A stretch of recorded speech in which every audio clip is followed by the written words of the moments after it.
Que están acá, el libro Memorias del Infierno narradas desde el cielo es el testimonio de don Abraham Meisner, papá de Gary.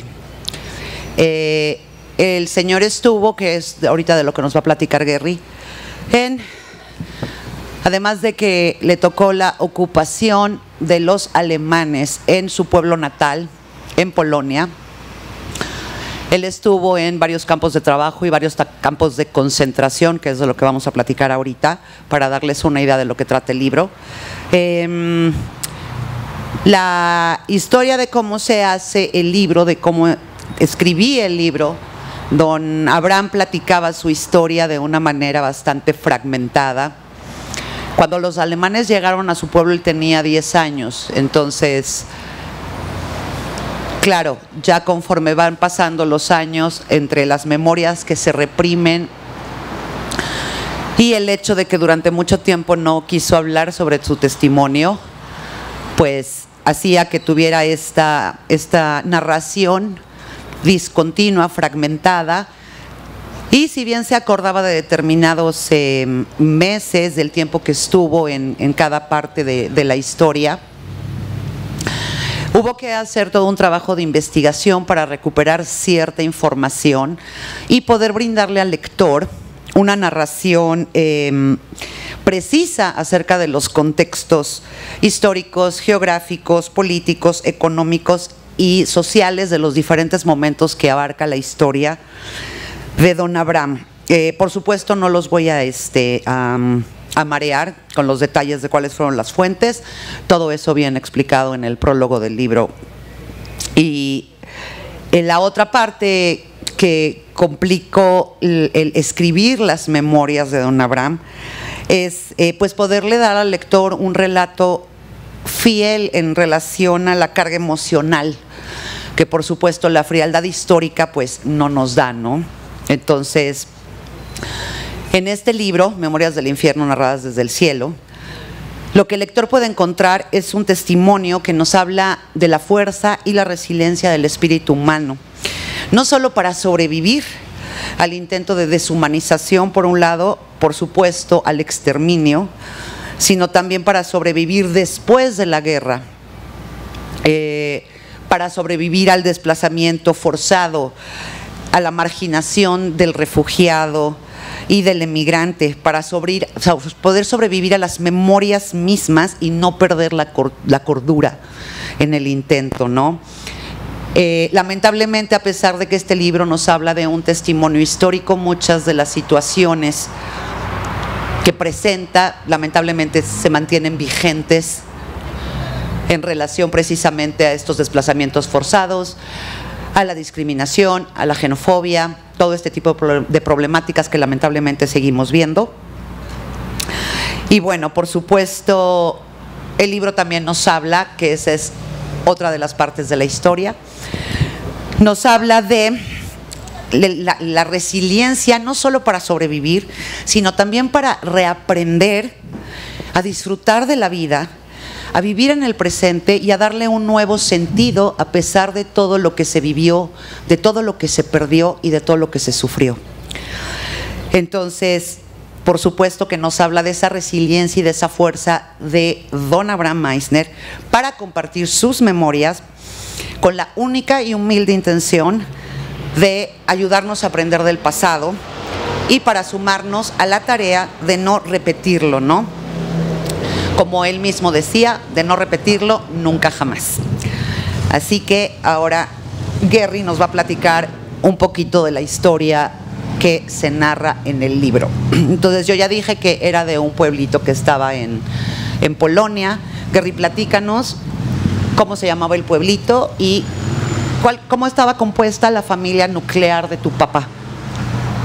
Mi papá nació en marzo del 29 en un pueblo que se llama Krushnik, que está más o menos a 180 kilómetros de Varsovia, para que lo ubiquen dentro del mapa. Era un pueblo que se dedicaba básicamente a hacer ladrillos. Mi papá tenía 6 hermanos más, era de una familia numerosa y mi abuelo se dedicaba a hacer pan, tenían una panadería. Venía de una familia acomodada, una familia muy religiosa.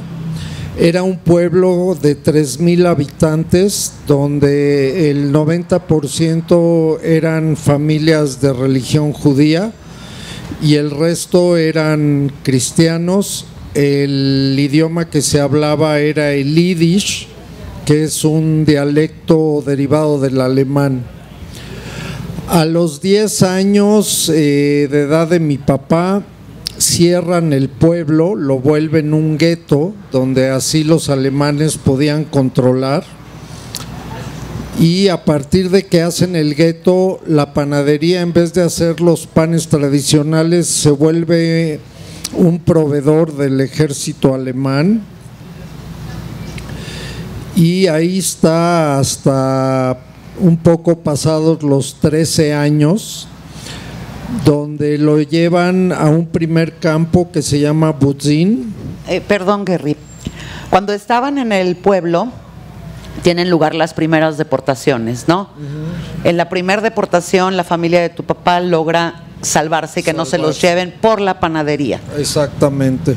Y en la segunda deportación, ¿qué pasó ahí? En la segunda deportación, para empezar, les meten a vivir en casa del abuelo a otras 7 familias completas, y ahí deportan a 2 de sus hermanos, matan al abuelo de mi papá enfrente de sus ojos y a la abuela.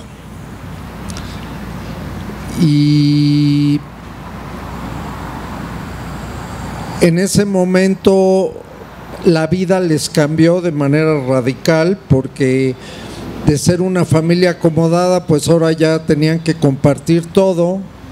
La panadería, por ser la panadería, tenían una bodega abajo de donde vivían. En el sótano. En el sótano, con conservas, con harina, con ciertos productos perecederos y no perecederos. Y bueno, tienen que empezar a compartir todo, porque pues, las familias dentro del gueto no tenían ni qué comer y era un problema buscar comida. Entonces, bueno, poco a poco se van acabando los insumos hasta que se llevan a toda su familia y nada más. Él logra esconderse. Esconderse, exactamente. Por eso no se lo llevan a él. Para ese momento él tenía 13 años. 13 años, exactamente. Solo queda él. Su hermano ya trabajaba en el trabajo forzado, en un campo de trabajo que era cercano al pueblo. Exacto. Entonces, de su familia nuclear solo queda él y el hermano mayor, porque él se escondió. Exactamente. El hermano mayor le dice que cuando los alemanes lo encuentren y lo vean, que diga que es un año más grande, porque a partir de los 14 años, si estaban en buenas condiciones físicas, ya se los llevaban a trabajar y era mucho menos el riesgo de que los fueran a asesinar ahí en el momento, ¿no? Exactamente. Entonces, ya para ese momento aniquilan el gueto, liquidan el gueto y se los llevan a los dos al campo de trabajo que es, ¿cómo se llama? A Plaszow. No, a Budzin primero, ¿no? Primero, que ahí está unas cuantas semanas, y después de ahí se lo llevan a Plaszow, que era un campo de concentración que estaba dentro de la provincia de Cracovia, que es de donde era el Papa Juan Pablo II. Y perdón que te interrumpa otra vez, pero cuando se lo llevan a Plaszow ya estaba él solo, ¿no? Porque el hermano se escapó del campo de trabajo. Exactamente. Y del hermano, de hecho, él ya no vuelve a saber nada. Nunca supo si había muerto en el bosque de hambre, de frío, si lo encontraron los alemanes y lo mataron, o algún colaboracionistas ucranianos que también hacían gran parte del trabajo sucio de los nazis. Entonces, para el momento que llega Plaszow, para que ubiquen Plaszow, es el campo donde pasa la historia de Schindler List. Es justo ese campo. Exacto. Que era un campo que funcionaba como campo de distribución. Aunque era un campo de concentración y de trabajo, la mayoría de la gente que estaba ahí estaba poco tiempo. Tenían como una central donde los nazis iban pidiendo para cada lugar gente. Y ahí está nada más 2 semanas. Después de 2 semanas lo mandan a Mauthausen, que es un campo de trabajos forzados, de exterminio, pero era un campo que está en Austria y que realmente no era un campo para judíos, era un campo para todos los que eran presos políticos, todos los que estaban en contra del establishment alemán o que decían algo malo de los nazis o que no estaban en favor de ellos, ahí los mandaban periodistas, mandaban políticos, mandaban gente de la vida común, pero que no estaba de acuerdo con lo que estaban haciendo los nazis, porque finalmente pues era una manera muy imperialista de hacerse de todo Europa, ¿no? Polonia en especial ha sido durante toda la vida de Polonia un país que producía muchísimos granos, entonces tenía ese valor alimenticio para los alemanes, para su ejército. En este campo de concentración de Mauthausen, que tenía como 2 satélites, uno tenía varios. Tenía varios satélites. Los más importantes es uno Gutzen 1 y Gutzen 2. Ajá. Y en Mauthausen mi papá trabaja en la cantera. Esa cantera que tuve pues el honor de ir a visitar hace varios años con mi padre. Era una cantera de la cual sacaban piedra para hacer carreteras los nazis. Había que bajar 172 escalones, tomar una serie de piedras y subir 172 escalones y tirarlas en un camión para que el camión las llevara a diferentes carreteras donde las molían y hacían carreteras. En este trabajo mi papá estuvo aproximadamente 2 meses hasta que un día lo agarró un nazi y le dijo: quiero que te vayas al hospital del campo. Primero lo mandan a Kristallberg, ¿no? En Gusen 2. Exacto. Ahí lo que hacían es que estaban construyendo instalaciones subterráneas los nazis para evitar que las fábricas de armas fueran bombardeadas, las que estaban en la superficie, que fueran bombardeadas por los aliados. Y entonces tenían, el tener los trabajos forzados, claro, además de la mano de trabajo gratis, era una manera también de exterminarlos usando los menores recursos posibles, porque literalmente lo que usaban en estos campos era que se murieran por lo exhaustos que estaban y la falta de alimento, ¿no? Entonces, desnutrición y exhaustión eran como la técnica literalmente de asesinato en este tipo de campos, sobre todo en campos como que los nazis tenían calificado como campos número 3. Quiere decir que eran los más brutales de todos los campos. Entonces lo mandan a este lugar a picar la piedra para que después entraran creo que se llaman barrenadoras, ¿no? Que son las que iban haciendo los orificios para abrir el camino en los túneles por abajo de la montaña. Y ahí sí, él contaba que cuando estaba ahí él sentía que ya no iba a aguantar mucho más de lo agotado que estaba, del poco alimento que les daban, de las enfermedades, todas las enfermedades. Ajá. Y entonces ahí sí pasa que alemán lo llama y le dice que se vaya a la clínica hospital del campo, que era una clínica donde había 80 camas y no curaban a nadie, era una clínica como de observación donde podían hacer ciertos experimentos en los pacientes, etcétera, etcétera. Les voy a contar una anécdota que me contó mi papá. Bueno, primero, ¿cuál era la labor de mi papá? Mi papá tenía que limpiar las mesas de los pseudo doctores, servirles la comida, y cuando se iban muriendo los pacientes, esta clínica estaba en un segundo piso y había una ventana al final de la clínica.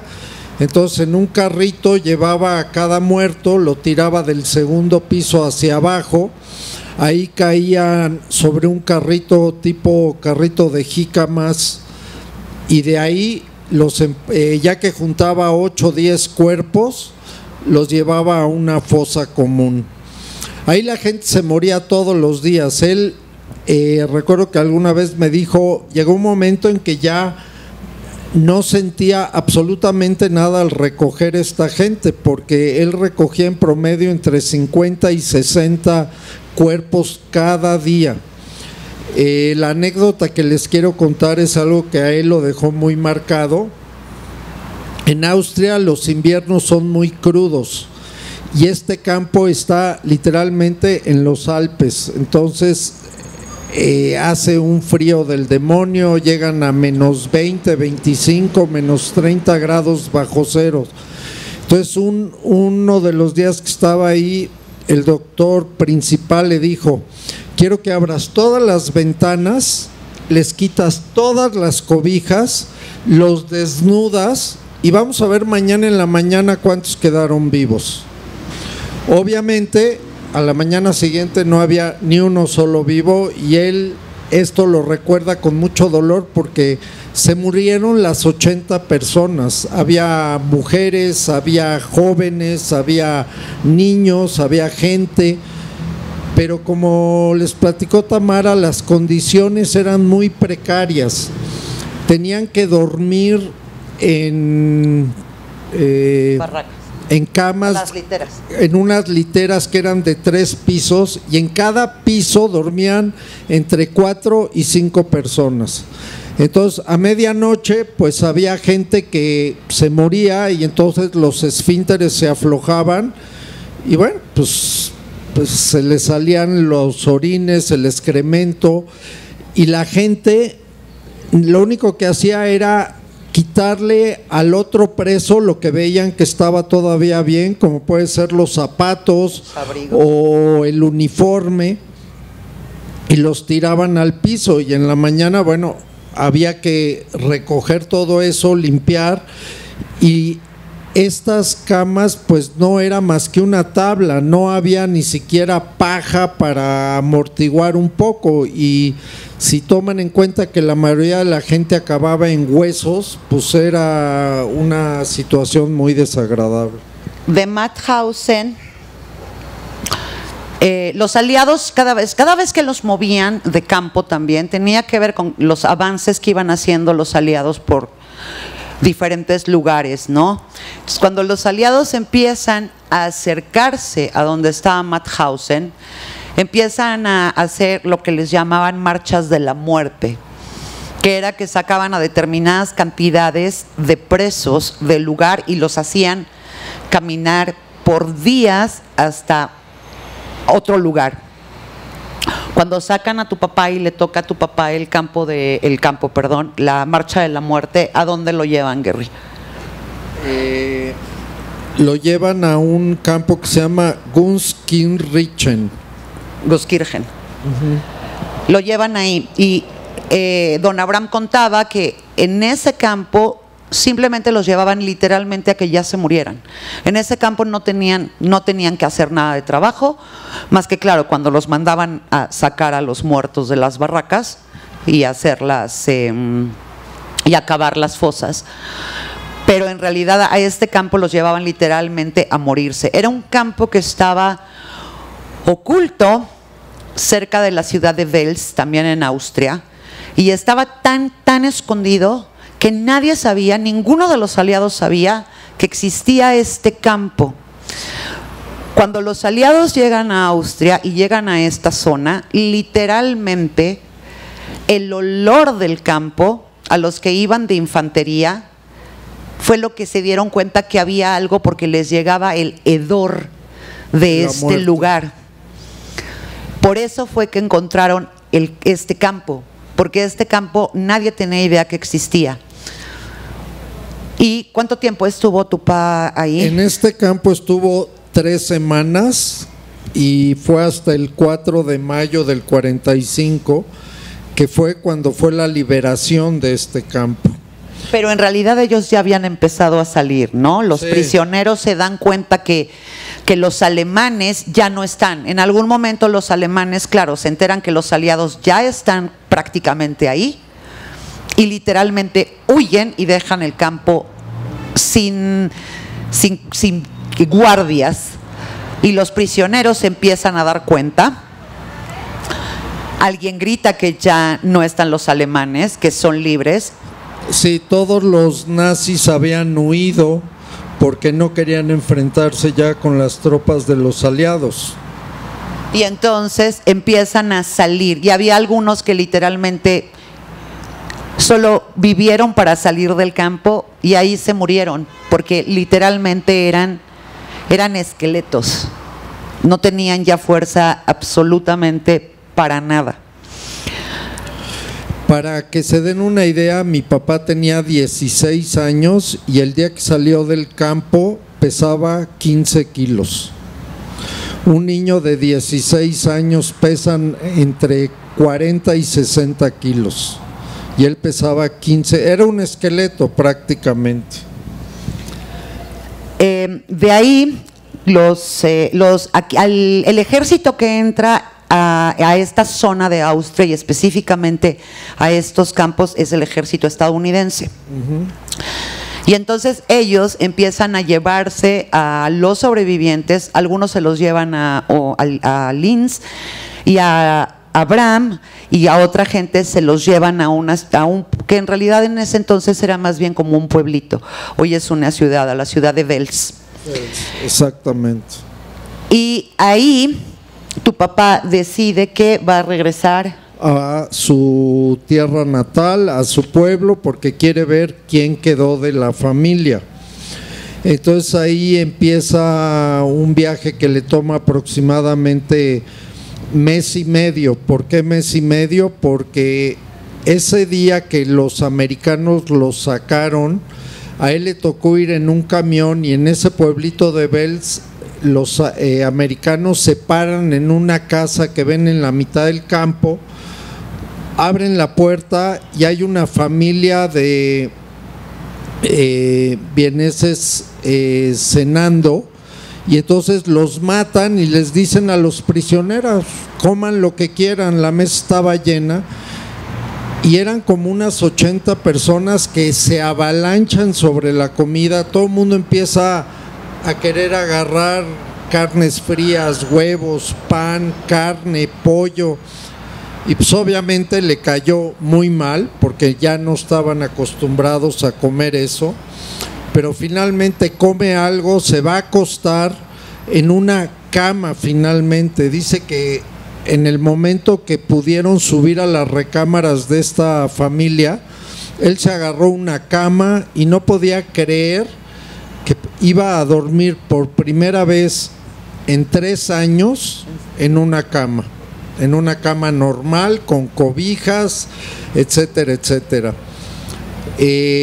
A la mañana siguiente se apropió de un traje que estaba colgado en un armario, se lo pone, obviamente le quedaba enorme, se lava un poco y se acerca a un espejo, y una de las cosas que me acuerdo muy a menudo es que dijo: no sabía quién era el que estaba parado enfrente del espejo, no se reconoció, no se había visto.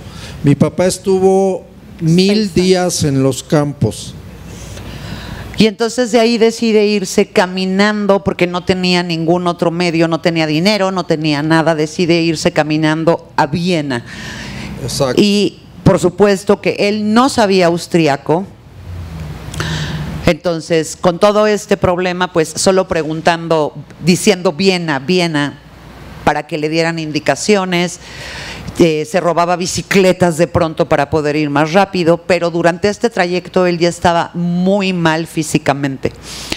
Después de haber comido todo lo que comió, le da una diarrea terrible. Y entonces todo el camino de Wels a Viena, él va ya bastante mal físicamente y él sin saberlo, de hecho ya había llegado a Viena, estaba a la entrada de Viena, cuando, cuéntanos qué pasó entonces. Se desmaya y amanece en un hospital. Y en el hospital, pues como seguía vivo, lo empiezan a alimentar, está en el hospital aproximadamente 5 semanas, donde lo van alimentando. Dice que fue una temporada muy mala porque otra vez le empiezan a racionalizar la comida. Cada día le daban un poquito de sopa, un poquito de pollo, etcétera, etcétera, pero él tenía hambre y no le daban más de comer. Lo que necesitaban era que su estómago empezara a trabajar lentamente. Finalmente lo liberan, ya sale con 30 kilos, imagínense, de 15 a 30 kilos, totalmente pelón, totalmente sin dientes, y decide emprender su camino hacia Kruzhnik porque quería ver quién había quedado de la familia. El viaje le tomó aproximadamente 3 semanas porque era un pedazo caminando, otras veces pidiendo aventones en los camiones de guerra, etcétera, etcétera. Finalmente llega a su pueblo, llega a su casa, toca la puerta y le abren unos polacos y les dice: oigan, esta es mi casa, quiero ver quién quedó. Y entonces algo que él se recuerda con mucho dolor es que el polaco que le abre la puerta le dice: ¿cómo? ¿Tú quedaste vivo? Mejor vete porque si no ahorita yo te voy a matar. Hay que entender que los alemanes entraron muy fácilmente a Polonia. ¿Por qué? Porque la promesa de Hitler a los polacos es que se iban a poder quedar con los negocios, con las casas, con todos los bienes de las familias judíos, ellos iban a poder quedar. De primer momento, ya para el momento que Abraham regresa, los rusos eran los que ya habían repartido todas las propiedades y los bienes.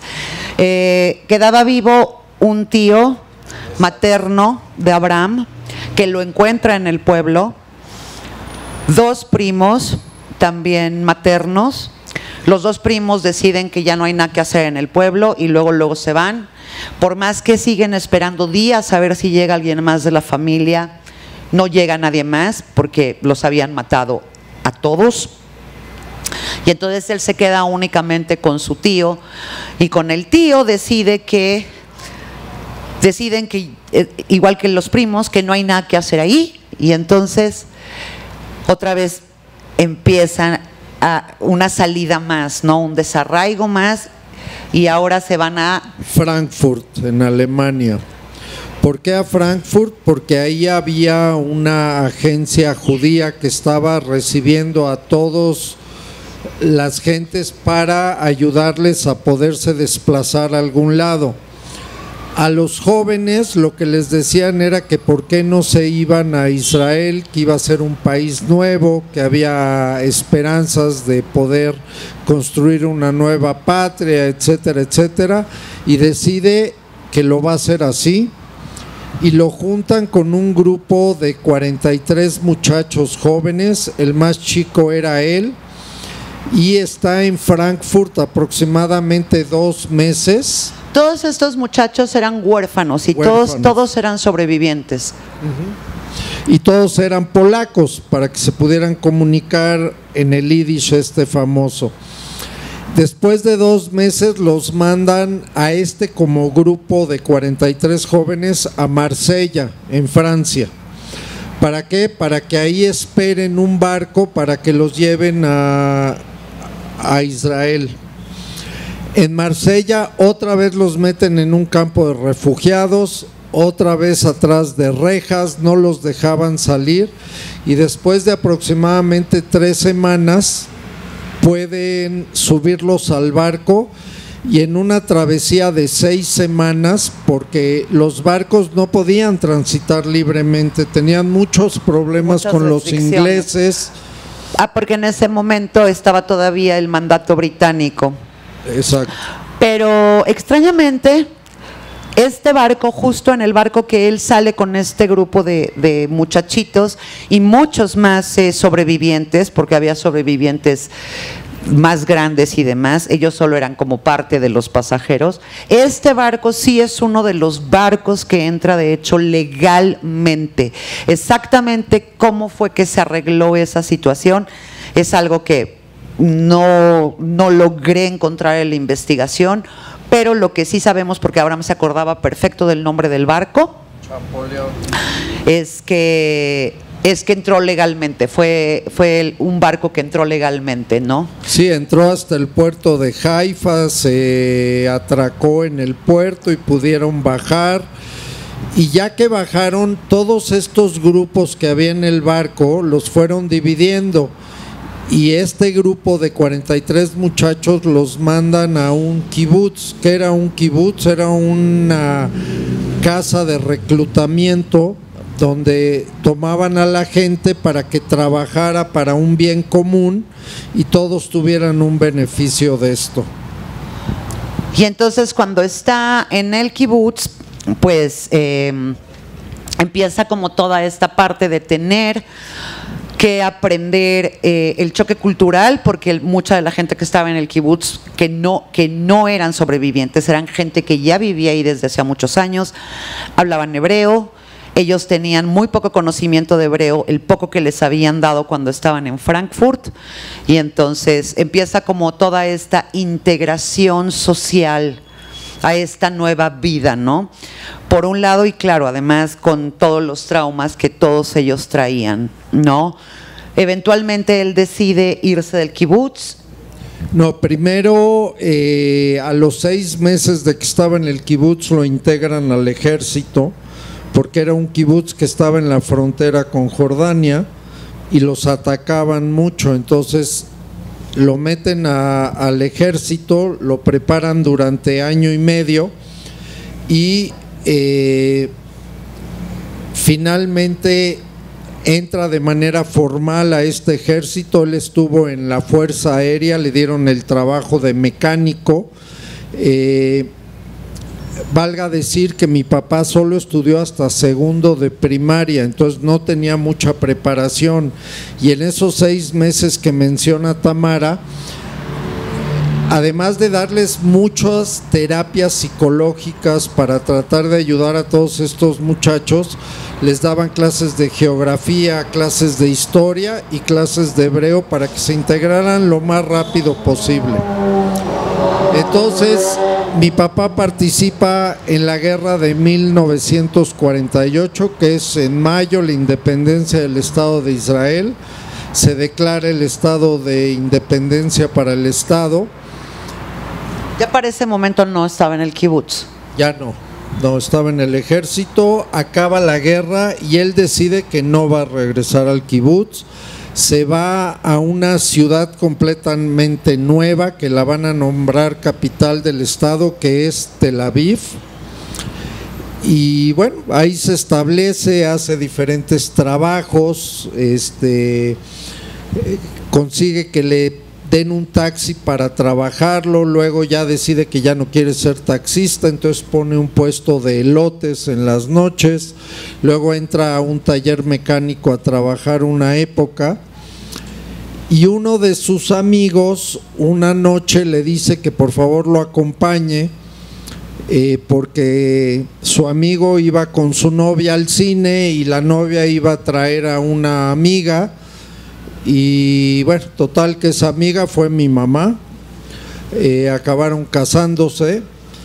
Y aquí hay un dato muy curioso, porque en el noviazgo de mi papá y mi mamá, mi papá vivía en un departamento muy modesto, y un día mi mamá, que le encantaba tener un orden perfecto, se mete a esculcarles los cajones de la casa y se encuentra con unas cartas que en la parte de atrás nada más decía AG México.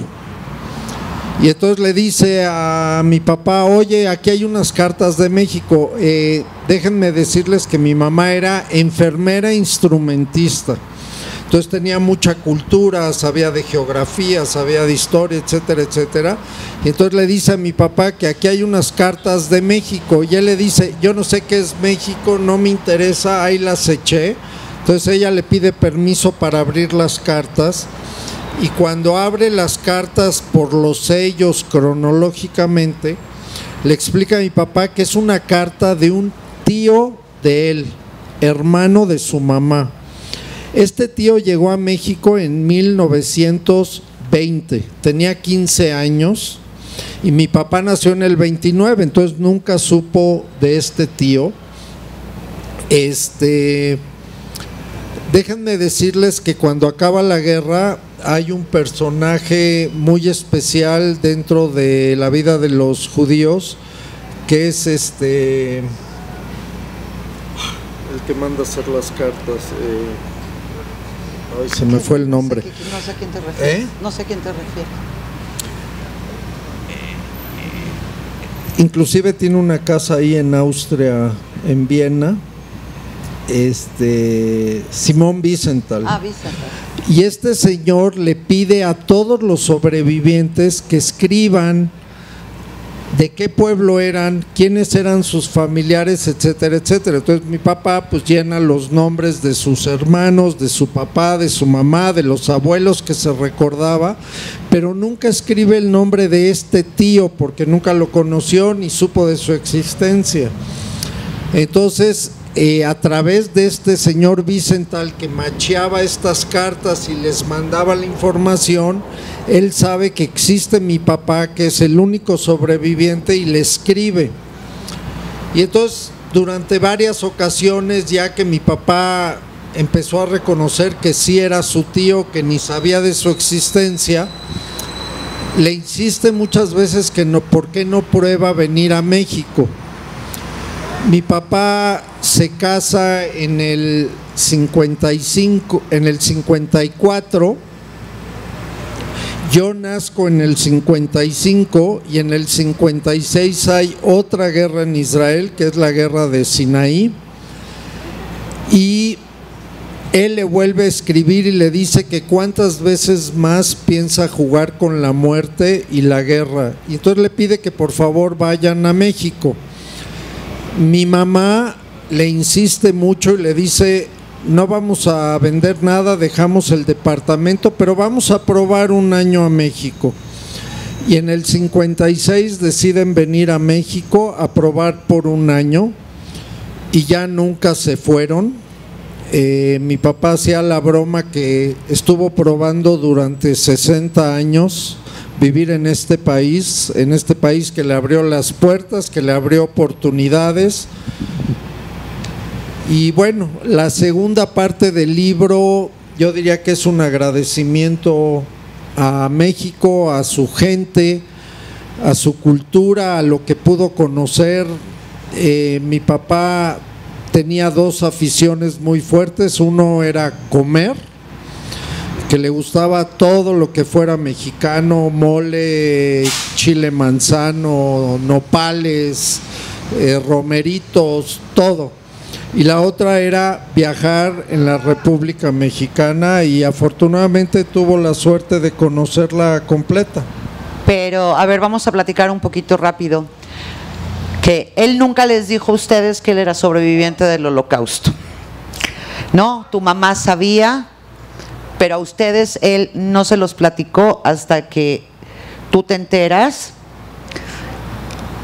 Cuando yo estoy en segundo de secundaria, nos platican en la escuela que hubo el Holocausto, etcétera, etcétera. Yo llego a la casa, le pregunto a mi madre, y mi madre me dice: de ese tema en esta casa no se habla.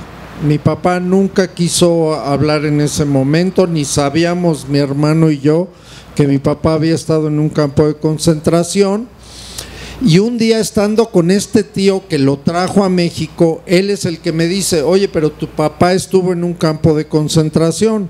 Entonces yo llego a la casa muy enojado y confronto a mi papá y a mi mamá, y entonces mi mamá, bueno, se pone una enojada terrible, le habla al tío, le dice de lo que se va a morir, etcétera, etcétera. Pero bueno, ahí fue cuando empezamos a saber parte de esta historia. Cuando empieza a contar el testimonio, la primera vez que lo cuenta como de una manera más completa fue en el 97, 1997, para una entrevista que le hicieron de la Fundación Spielberg, que tiene todo un archivo con testimonios de sobrevivientes. De hecho, está en línea, se puede entrar, se puede poner el nombre de don Abraham y ahí se puede encontrar, de hecho, el testimonio grabado.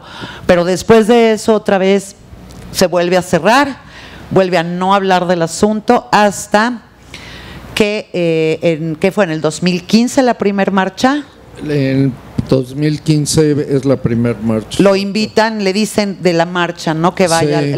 Se hace una…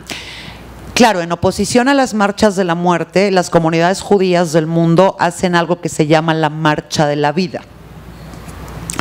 Y lo que se suele hacer es que, claro, la gente que va, que en su mayoría son jóvenes de prepa y universitarios, es tener sobrevivientes que les cuenten testimonio. Algunos de ellos viajan con ellos a Europa. Y la marcha propiamente es que caminan hacia Auschwitz en esta como demostración de esta resiliencia, ¿no? De que los nazis no lograron su cometido. Y entonces invitan a tu papá, ¿no? Sí, a que dé una plática. Al principio no quería ir. Finalmente, después de tratar de convencerlo, decide que lo va a hacer, que va a probar. Y en el curso de preparación para ir a esta marcha se enfrenta al primer grupo, que son 600 muchachos jóvenes de México.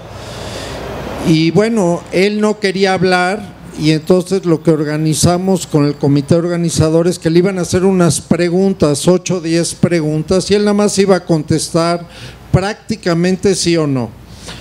Pero no sé qué pasó, la cosa es que mi papá empieza a hablar, y de una plática que iba a durar aproximadamente 20 minutos, habla con los muchachos hora y media.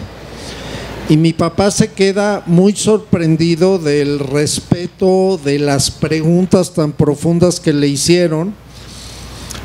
Y total, fuimos a 3 marchas, se tocó la vida de 1,600 personas que, bueno, pues tuvieron la suerte de poder hablar con él, de que él les platicara, y fue cuando él realmente se abrió de capa y espada para platicar todas sus experiencias, que yo creo que fue algo maravilloso porque soltó mucho, pudo expresarse, y bueno, como él decía, ojalá y esto se lo graben para que esto no vuelva a suceder. No por una cuestión de religión, sino porque el ser humano no puede ser tan cruel, no podemos permitir que esto se vuelva a repetir. Y lo que está pasando, por ejemplo, ahorita con Rusia y Ucrania, pues es un genocidio. Lo que pasó en África fue un genocidio.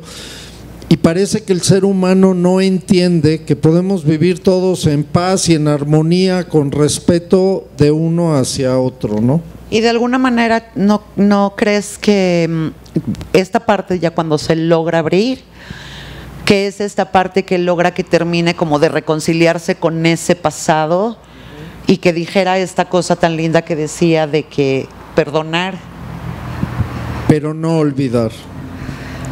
Entonces, y bueno, finalmente siguió hablando hasta que falleció. Hasta que falleció, que fue en junio 22 del 2018, de 90 años. Y bueno, tuve la dicha de tener papá 60 años, 63 años, tener mamá 53 años. Y bueno, él estaba muy agradecido, tuvo el gusto y el honor de conocer a 2 presidentes de la República, y fue a dar varias pláticas en varios lugares de la República, fue al Senado de la República también a dar una plática. Y bueno, esa es la historia Esa de es mi la historia papá. que cuenta el libro, del que no quería hablar. Exactamente. Así que esa es la historia. Este es el libro Memorias del Infierno narradas desde el cielo. Si alguien tiene alguna pregunta, con mucho gusto. Sí. No sé si alcanza. No alcanza el micrófono para llevárselos, entonces les pedimos que vengan aquí para que tenga sentido la grabación. Se está grabando y se va a transmitir en las redes de la brigada, entonces para que la pregunta se pueda escuchar, les pedimos que vengan. Gracias. Bueno, muchas gracias por la exposición. Y yo creo que todo ser humano siempre ha tratado de luchar contra la guerra. ¿Cómo te sentiste en el momento en que tu papá, después de toda una vida de no decir absolutamente nada, lo manifiesta? O sea, ¿qué significó para ti? Tú comentabas hace rato que tu tío, que él te dice y tú llegas muy enojado a tu casa. O sea, todos lo vemos y decimos, yo me enojé con mi mamá, me enojé con mi papá, pero no sabemos realmente todo ese dolor, ese sufrimiento. Tú ahorita manifiestas cómo él se quedó sin dientes, cómo no pesaba absolutamente más que 15 kilos, el volver a vivir. ¿Qué sentiste tú cuando ves, o sea, a tu papá? Él lloraba, sufría, lo liberó. Él nunca, al principio, hasta que habló con la Fundación Spielberg, nunca se manifestó con nosotros. Tenemos que entender que era tal el sufrimiento de esta gente y las atrocidades que él platica en el mismo libro, que él no quería, él pues quería para mi hermano y para mí pues una vida más en rosa, sin tanto sufrimiento. Hay una cosa que es muy común, hablando con psicólogos y psiquiatras, toda esta gente que ha pasado por este tipo de procesos o ha pasado porque lo secuestraron, no lo quieren contar, se lo guardan, les da pena decir lo que vieron, lo que sintieron, lo que les hicieron. Entonces se vuelve una cosa muy difícil. Esa es la razón principal, ya después de lo de Spielberg, que empezamos a platicarlo, digamos, de manera más abierta, donde él me dice, me daba pena que la gente supiera que yo venía de un campo de concentración, o sea, no era algo de lo cual vanagloriarse, como decir, oye, pues yo fui a esta escuela o a esta universidad o tomé estos cursos. Esto era algo realmente terrible. Mi papá tuvo muchas pesadillas, pero a medida que empezó a hablar de esto, empezó a sentirse mejor. Si me preguntas a mí, yo estoy muy agradecido porque mi papá no quedó tocado, no fue un hombre que quedó loco o angustiado o molesto. ¿Qué va a pasar con gente que estaba en su grupo? Gracias. Él contaba que 2 o 3 de hecho acabaron en hospital psiquiátrico porque en realidad nunca pudieron reponerse, ¿no? Y él tuvo la suerte, la fortuna, o sea, una cosa que por ejemplo me contó mi mamá es que el día que se casó, mi papá no dejó de llorar, pero era llorar de alegría porque pues tenía una oportunidad. El día que yo nací se la pasó llorando 3 días porque no podía creer que iba a volver a empezar una familia.